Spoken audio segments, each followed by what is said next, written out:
Écoutez, on a commencé le chantier du front de mer, un chantier très attendu, mais vous en doutez bien, il fallait attendre à la fin de la saison, même s'il y a encore quelques touristes nombreux à fréquenter notre ville.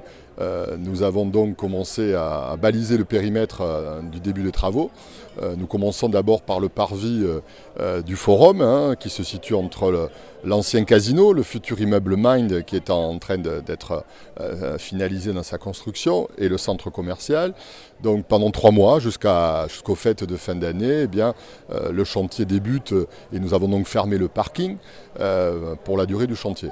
Les travaux s'arrêteront bien entendu pour les fêtes, reprendront en tout début d'année, et c'est la promenade qui là commencera à être réaménagée.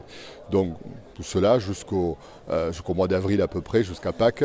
Et puis bien entendu, nous laisserons la saison se dérouler pour reprendre la deuxième et dernière tranche des travaux à l'issue de l'été prochain, pour terminer au mois de mars 2020-2021 l'ensemble de la promenade du front de mer.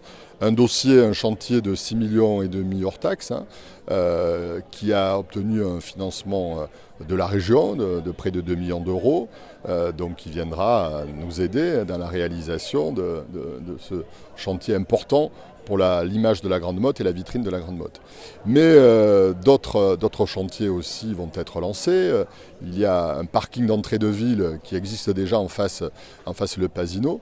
Les travaux commencent le mois prochain. C'est 100 places supplémentaires gratuites qui seront créées. Donc je rappelle que ce parking d'entrée de ville est gratuit tout au long de l'année.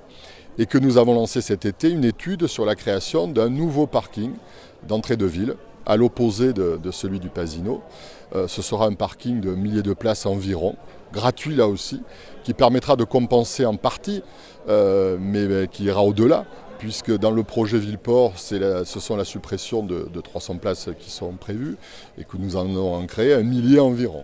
Donc nous allons offrir, et ça aussi ça rentre dans cette politique d'évacuer le plus possible les véhicules du centre-ville, non pas pour les grands motois, mais notamment pour nos visiteurs qui sont nombreux tout au long de l'année maintenant, et qui pourront avoir, en entrant dans la Grande Motte, la possibilité de se garer gratuitement et rejoindre à pied ou à vélo le centre, le port et les quartiers de la Grande Motte.